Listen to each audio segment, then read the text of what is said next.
पहला चमत्कार, हवा के विपरीत लहराता ध्वज। श्री जगन्नाथ मंदिर के ऊपर स्थापित लाल ध्वज सदैव हवा के विपरीत दिशा में लहराता है।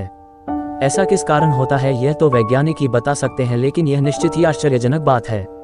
यह भी आश्चर्य है कि प्रतिदिन सायंकाल मंदिर के ऊपर स्थापित ध्वज को मानव द्वारा उल्टा चढ़कर बदला जाता है। ध्वज भी इतना भव्य है कि जब यह लहराता है तो इसे सब देखते ही रह जाते हैं। ध्वज पर शिव का चंद्र बना हुआ है। दूसरा चमत्कार, गुंबद की छाया नहीं बनती। यह दुनिया का सबसे भव्य और ऊंचा मंदिर है। यह मंदिर 4 लाख वर्ग फुट में क्षेत्र में फैला है और इसकी ऊंचाई लगभग 214 फुट है। मंदिर के पास खड़े रहकर इसका गुंबद देख पाना असंभव है। मुख्य गुंबद की छाया दिन के किसी भी समय अदृश्य ही रहती है। हमारे पूर्वज कितने बड़े इंजीनियर रहे होंगे, यह इस एक मंदिर के उदाहरण से समझा जा सकता है। पुरी के मंदिर का यह भव्य रूप 7वीं सदी में निर्मित किया गया।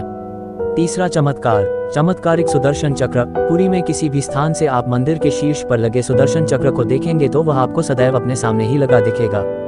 इसे नील चक्र भी कहते हैं। यह अष्टधातु से निर्मित है और अति पावन और पवित्र माना जाता है। चौथा चमत्कार, हवा की दिशा। सामान्य दिनों के समय हवा समुद्र से जमीन की तरफ आती है और शाम के दौरान इसके विपरीत, लेकिन पुरी में इसका उल्टा होता है। अधिकतर समुद्री तटों पर आमतौर पर हवा समुद्र से जमीन की ओर आती है, लेकिन यहाँ हवा जमीन से समुद्र की ओर जाती है। पांचवा चमत्कार, गुंबद के ऊपर नहीं उड़ते पक्षी। मंदिर के ऊपर गुंबद के आसपास अब तक कोई पक्षी उड़ता हुआ नहीं देखा गया। इसके ऊपर से विमान नहीं उड़ाया जा सकता। मंदिर के शिखर के पास पक्षी उड़ते नजर नहीं आते, जबकि देखा गया है कि भारत के अधिकतर मंदिरों के गुंबदों पर पक्षी बैठ जाते हैं या आसपास उड़ते हुए नजर आते हैं। छठा चमत्कार, दुनिया का सबसे बड़ा रसोई घर। 500 रसोइये 300 सहयोगियों के साथ बनाते हैं भगवान जगन्नाथ जी का प्रसाद। लगभग 20 लाख भक्त कर सकते हैं यहाँ भोजन। कहा जाता है कि मंदिर में प्रसाद कुछ हजार लोगों के लिए ही क्यों न बनाया गया हो, लेकिन इससे लाखों लोगों का पेट भर सकता है। मंदिर के अंदर पकाने के लिए भोजन की मात्रा पूरे वर्ष के लिए रहती है। प्रसाद की एक भी मात्रा कभी भी व्यर्थ नहीं जाती। मंदिर की रसोई में प्रसाद पकाने के लिए 7 बर्तन एक दूसरे पर रखे जाते हैं और सब कुछ लकड़ी पर ही पकाया जाता है।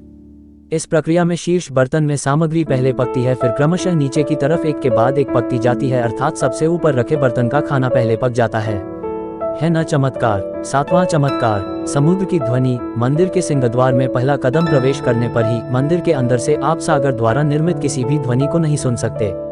आप मंदिर के बाहर से एक ही कदम को पार करें, तब आप इसे सुन सकते हैं। इसे शाम को स्पष्ट रूप से अनुभव किया जा सकता है। इसी तरह मंदिर के बाहर स्वर्ग द्वार है, जहां पर मोक्ष प्राप्ति के लिए शव जलाए जाते हैं, लेकिन जब आप मंदिर से बाहर निकलेंगे तभी आपको लाशों के जलने की गंध महसूस होगी।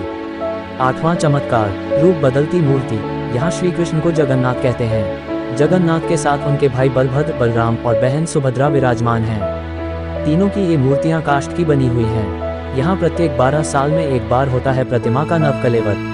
मूर्तियां नई जरूर बनाई जाती हैं, लेकिन आकार और रूप वही रहता है। कहा जाता है कि उन मूर्तियों की पूजा नहीं होती, केवल दर्शनार्थ रखी गई हैं। 9वां चमत्कार, विश्व की सबसे बड़ी रथ यात्रा। आषाढ़ माह में भगवान रथ पर सवार होकर अपनी मौसी रानी गुंडिचा के घर जाते हैं। यह रथ यात्रा 5 किलोमीटर में फैले पुरुषोत्तम क्षेत्र में ही होती है। रानी गुंडिचा भगवान जगन्नाथ के परम भक्त राजा इंद्रद्युम्न की पत्नी थी, इसीलिए रानी को भगवान जगन्नाथ की मौसी कहा जाता है। अपनी मौसी के घर भगवान 8 दिन रहते हैं। आषाढ़ शुक्ल दशमी को वापसी की यात्रा होती है। भगवान जगन्नाथ का रथ नंदीघोष है, देवी सुभद्रा का रथ दर्पदलन है और भाई बलभद्र का रक्षतल ध्वज है। पुरी के गजपति महाराज सोने की झाड़ू गुहारते हैं, जिसे छेरा पैरन कहते हैं। 10वां चमत्कार, हनुमान जी करते हैं जगन्नाथ की समुद्र से रक्षा। माना जाता है कि 3 बार समुद्र ने जगन्नाथ जी के मंदिर को तोड़ दिया था। कहते हैं कि महाप्रभु जगन्नाथ ने वीर मारुति हनुमान जी को यहाँ समुद्र को नियंत्रित करने हेतु नियुक्त किया था, परंतु जब तब हनुमान भी जगन्नाथ, बलभद्र एवं सुभद्रा के दर्शनों का लोभ संवरण नहीं कर पाते थे। वे प्रभु के दर्शन के लिए नगर में प्रवेश कर जाते थे, ऐसे में समुद्र भी उनके पीछे नगर में प्रवेश कर जाता था। केसरीनंदन हनुमान जी की इस आदत से परेशान होकर जगन्नाथ महाप्रभु ने हनुमान जी को यहाँ स्वर्ण बेड़ी से आबद्ध कर दिया। यहाँ जगन्नाथपुरी में ही सागर तट पर बेदी हनुमान का प्राचीन एवं प्रसिद्ध मंदिर है। भक्त लोग बेड़ी में जगड़े हनुमान जी के दर्शन करने के लिए आते हैं।